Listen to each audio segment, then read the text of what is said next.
This is Pet Life Radio. Let's talk pets.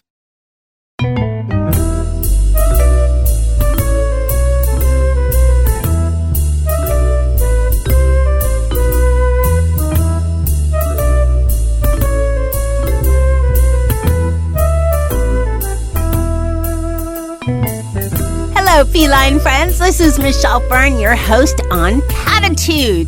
Well, hey, most of you have at least probably one cat, right?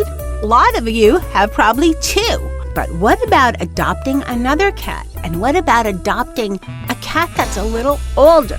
We're going to talk to my guest today. I'm super excited. He has made it his mission to get the word out to adopt and to consider adopting older strays. We're going to be right back. Today's episode is sponsored by Hanover Square Press and The Secret Language of Cats, How to Understand Your Cat for a Better, Happier Relationship by Suzanne Schatz. Have you ever wondered what your cat is saying? In The Secret Language of Cats, Schatz offers a crash course in cat phonics to help you crack the cat code. Perfect for the fans of The Lion in the Living Room and the inner life of animals. The Secret Language of Cats by Suzanne Schatz is available for purchase today.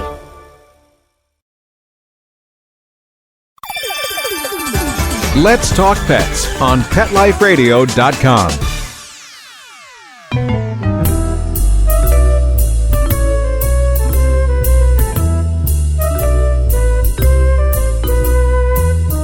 Welcome back, everyone. I'd like to introduce David Corrigan. He's a producer, actor, and author. Welcome, David. Hi, Michelle. Thank you so much for having me on. I am so excited to talk to you. Now, we're going to talk about some of the great stuff that we'll leave it as a teaser. We'll talk about how you've put out the word to adopt a little bit later. But first, what is it about, we're big on this show about adopting and especially strays, getting them fixed. I'm passionate about that. But a lot of people don't always consider older strays. Why is that so important to, get the word out for that? Yeah, absolutely. So I first adopted a dog and a cat out here in Los Angeles, and they were two shelter animals, and I got them as babies, a baby kitten and a baby puppy. And about a year ago, I was going to get my license renewed for my dog, and when I went to get it renewed, I saw this guy walk in, and he had this cat container and a really large cat inside, an older cat, and he looked at the guy behind the counter, and he goes, "Where do I leave him?" And the guy behind the counter was like, "What are you talking about?" And the guy's like, "Well, I'm moving and I can't take the cat with me." And it broke my heart, the idea that animals were all they know, and the fact that somebody could, in my opinion, kind of callously say, I just can't take care of this animal anymore, and I'm going to make it somebody else's problem. And it just made me sad. I understand that, a lot of people have circumstances that are out of their control, and they have to surrender their animal, give them to somebody else. I get that. But there are also a lot of situations where people have the opportunity to keep the animal and find the way in which to maintain the animal under their roof. Some people might have to move for work, and the place that they're moving to doesn't allow animals. And my reaction is, well, would you move to some place that doesn't allow kids? You're not going to, throw your kid away just because you're moving to a place that doesn't allow kids. So that was kind of my mindset, and it really made me sad. And it became my mission to start investigating to look at the euthanization rates of animals nationwide. And it's 1.4 million cats a year are euthanized. And I know for a fact that when I first adopted my animals, I was looking for the puppy. I was looking for the kitten. And I passed up the older animals. And we know, it's obvious, it's statistically stated, that the older animals have a hard time finding forever homes. And I believe that if you get an animal, it's a forever thing, that it's something that you have to keep for the rest of your life. It's something you should do. And then secondarily, I was on Twitter, and I saw this. I have a bunch of people added to my Twitter feed, and I saw this one pet-related shelter. I forget which state, but the feed that came across said it was an adorable picture of an older cat, and it said "to be destroyed," and it had a date. And that really fueled me to really push my mission of trying to get these older animals adopted. I understand that animals under the law are considered property, but the fact that you see this beautiful animal and they're to be destroyed is just a horrible statement to hear and consider, and it just broke my heart. And so I started writing. And I figured one way I can get my message out is by writing and having something humorous and also with a message. And so that's what I did. Okay, we're going to talk about what you've written a little bit later, but in regards to what you're saying, I'm getting goosebumps because I've seen on Twitter, on Facebook, I haven't seen it yet on Instagram, but I'm sure it's there, that they'll say, hurry up, adopt this animal, it's going away, I've seen that so much. We even have people writing us as to what they can do because we just got an email recently, someone wrote and he said, do you know who I could find to adopt my cat? I'm moving overseas and I can't take my cat with me. So there are circumstances, when things happen and you don't have a choice, but then be responsible like this, fan of Pet Life Radio was, and find a home for your cat or your dog. Don't just say, okay, I'm just bringing them someplace and there it is. Yes, it just breaks my heart because a lot of animals, especially, when they're a kitten, when they're a puppy, they're adorable, they're cute, everybody loves them, everybody wants them. But the minute they grow up and they grow out of that cuteness, kind of like a teenager that becomes gawky and, kind of that teenager kind of look in puberty, they're no longer that cute, adorable thing. And the fact that there's so many out there that don't have a home and somebody will care for them, and their prison is their shelter, and that's their last stop. And it just breaks my heart. Sorry. And you know what? There's a lot of misconceptions, too, about older cats. Like, cats are very smart. Some people say they're even smarter than dogs. They're one of the smartest animals.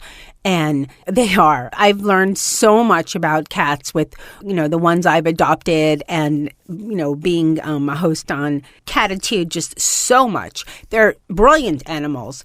And there's, some people think, well, if I, adopt an older cat, they'll already have all these behaviors and everything. Guess what? Yep. You could train them. Even they say, you can't teach an old dog new tricks or old cat new tricks. Nope, sorry, that's wrong because I have both. I have old dogs and cats, and they do learn new stuff all the time.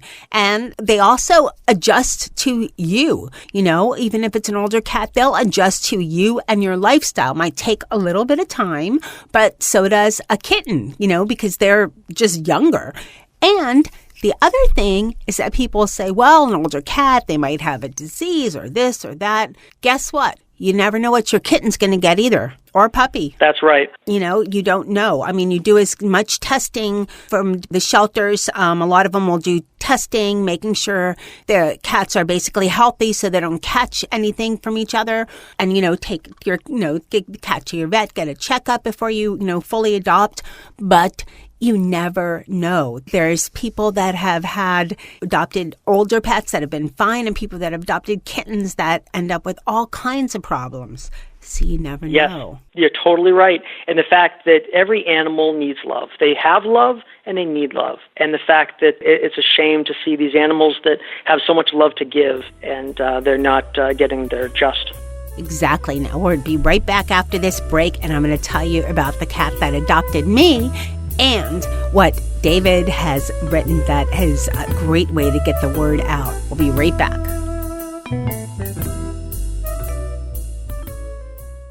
Hi, everyone. Michelle Fern here.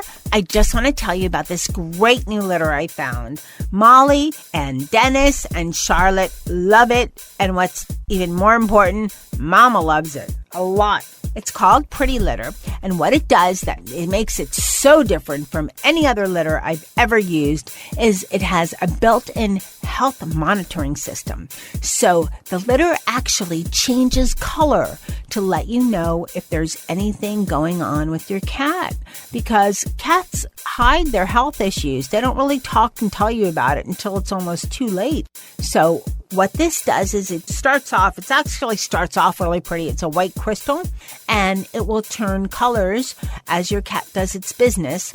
There's actually a color code on the bag, and it lets you know if it turns this color, monitor it because it might be time to see your vet and check it out. Now, the other wonderful thing is that I have a special code for all my Cattitude friends. Go to prettylitter.com/cat101. Use the coupon code CAT101 and you'll get 20% off your first subscription order. That's prettylittercats.com/cat101. Use the coupon code CAT101 and you'll get 20% off your first subscription order. Can't beat that. Let's talk pets. Let's talk pets On Pet Life Radio. Pet Life Radio. PetLifeRadio.com.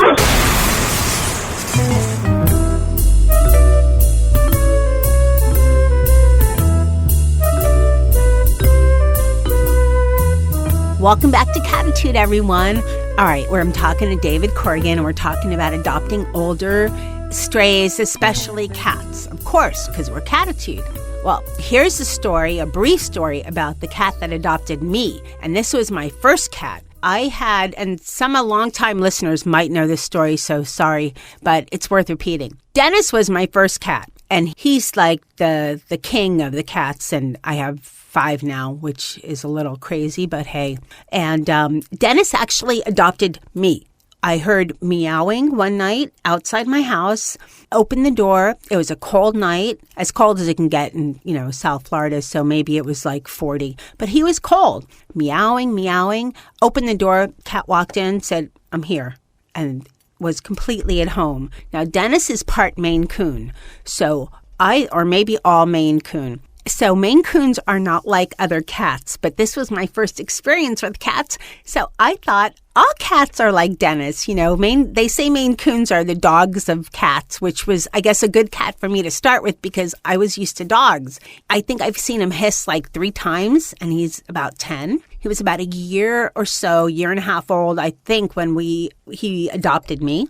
And he doesn't hiss, he doesn't scratch, he's just very cool. You can cuddle with him. He's just like a dog. And so when I finally started adopting my other cats, I realized, he's really not I thought all cats were like that. No, he has different behaviors. So it was kind of interesting, experience, and probably a good way for me to get started learning about cats. How was your experience with your cat and dog, David? Oh, mine was amazing. I got my cat about 10 years ago, and at the time I had an apartment and I couldn't get a dog, so I was like, I want an animal, I desperately want to adopt, and so I got my cat, and I was just fascinated with my cat's behavior, like the little nuances that they have. They have their own little personality, and it was fascinating to watch and learn and watch them actually grow. They are, and I have 7 because I have 5 cats and 2 dogs. Wow. I have to count. This is terrible. And if I had a bigger place and maybe a ranch or something, I'd have more. But I say the same thing. Yeah, it's, don't ask me how many litter boxes are in my house because you don't want to know. But it's amazing how they do. They all have their little quirks and everything. Yeah. And my one that was adopted was actually born right on my front step. So she's the only one I absolutely know her birthday, and raised her from like a little teeny kitten. And now she's talkative and very snarky, which is, I'm told, normal cat behavior. So Yeah. So, hey. That's amazing. And talk about behaviors. Her sister, I say sister from different mister because it's different litters. And I had to learn how to get them to get along because I kept saying, maybe I won't be able to have both. And my spouse, he said, nope. We adopted, we have to, and I wouldn't really gotten rid of her, but it was a challenge. But you know what? You just take those challenges, just like your kids, they give you challenges. Just take the challenge and, correct it.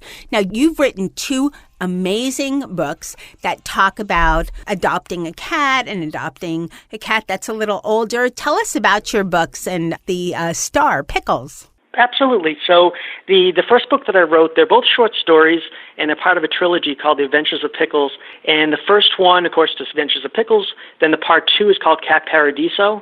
And the last one, which is due out later this year, is called The Breakout. And it's all about a domesticated cat, and which was based on my cat.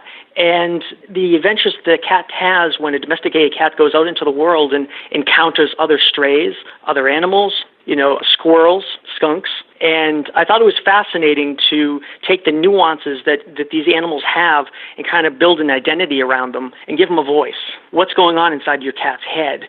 Kind of let that cat speak. And so one of the one of the things that I say, one of the one of the statements that I say in my book is, be transported to my world. You may just not want to come back. And that's the world of pickles. And as I was writing it, I started thinking about a message. And I'm like, it's fun, it's quirky, it's fast-paced, it's humorous. But then I decided, I really want that message about the older strays. And so I started writing more of a message book, and the deeper message of the fact that older strays on the street really have a tough life. And if one of them get captured by animal control and go into the system of the shelter system, in some states and some cities, they could have up to 72 hours where if they're not adopted due to overcrowding, to be destroyed. And so that's what I kind of wrote into my books and into my trilogy. Well, they're adorable books, and I love the graphics as well on the cover. Oh, thank you so much. They're really, really great. Where could people find your books? Where can they find The Adventures of Pickles and The Adventure of Pickles 2, Cat Paradiso? Where can they find them? Sure. So they're available right now in select stores in Los Angeles and also on Amazon.com. And you can just Adventures of Pickles and under my name, David Corrigan. And also, in all your research, and I know it's mentioned in the books too, people that are listening, might get them. Well, there's people out there that are thinking of adopting and saying, maybe I should get an older cat. Where are some good places to go that you found in doing all your research that people can go to either find out information on what to expect with adopting an older cat, or where they can adopt an older cat? Yeah, my advice 100% is to go to your local shelter. Look at your local shelter, look at the rates of euthanization, and approach those shelters. And when you go to the shelters, I know it's so tempting when you see the puppies and you see the kittens. It's so tempting to go for them. But really, looking back at my life when I first adopted my animals, as much as I love them and adore them with all that I have and love, I really kind of wish that I did adopt older animals, because as I've aged and as I've seen what's going on in the system, it breaks my heart that I can't do more and I can't adopt more, kind of like what you said. My house is not big enough to support more animals. And so I advise people to go to their shelters and actually look for those older animals.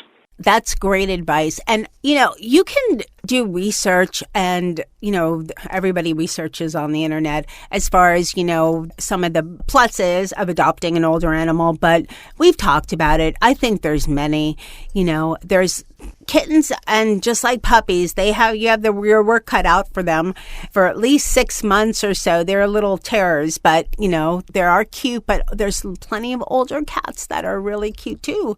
And you also mentioned, I think it was the ASPCA. Yes. Yeah, the ASPCA. So, I look at them, and I also look at Cat Coalition, and both of them, that they have the reports of euthanization and how high it is and how many animals are actually impacted by it. So I really kind of try to push people, especially in my books. I list the rates and what's happening to these animals, and my drive and passion is that if I can even inspire one person to save a life, then I feel like I'm doing a little bit the best I can. Well, thank you so much for coming on Cattitude and talking about adopting older strays, and especially older stray cats. So if people are trying to reach you, David, what is the best way to contact you? Sure. The best way to get me would be on my website, which is dlcorrigan.com, or they can also get me on Twitter, which is @DL_Corrigan. And I definitely welcome people responding and reaching out to me. I would love to hear stories that people have and whether or not they've adopted an older stray, especially as a result of my book. I would love to hear those kind of stories. Okay, great. Well, I am sure there are a lot of people who are interested. And thank you again for coming on Cattitude. Great. Thanks, Michelle. Wow, great show. And I love getting the message out about, adopting older cats. I would love to hear euthanize rates go, they're down by, 90%. That would be a dream. And I want to give a big shout out to someone in my life, Adam, who did adopt an older stray a few years ago because he just felt like he had one cat and he thought, I want to adopt, but I want an older cat because I know that they have a harder time. So big shout out to you, Adam. And I would like to thank my crew of kitties that keeps me on my toes. And there's actually only one was adopted as a kitty, and that's Molly. Dennis and Charlotte and Sammy and Jethro were all older cats. So I'm going to give myself kudos for that. But hey, if you're thinking about adopting, which is a great thing from the shelter, think older cat. Why not? I'd like to thank my guest, David Corrigan, for coming on Cattitude. Thanks to my producer, Mark Winter, for making me and my guests sound great. And thanks to everyone listening on Cattitude. You make this show one of the most popular on Pet Life Radio. Thank you. Now, you know you can always go to Pet Life Radio, look up the show Cattitude, and go to the episode page for this show, find out more information. There's episode pages for every single show that is done, so you can find out more information, links to websites, and more. Keep listening. We have specials and promo codes and all kinds of cool stuff coming up. And any other questions or comments, Michelle at PetLifeRadio.com. Keep listening. There's so much more stuff, great stuff coming up. Let's Talk Pets, every week on demand, only on PetLifeRadio.com.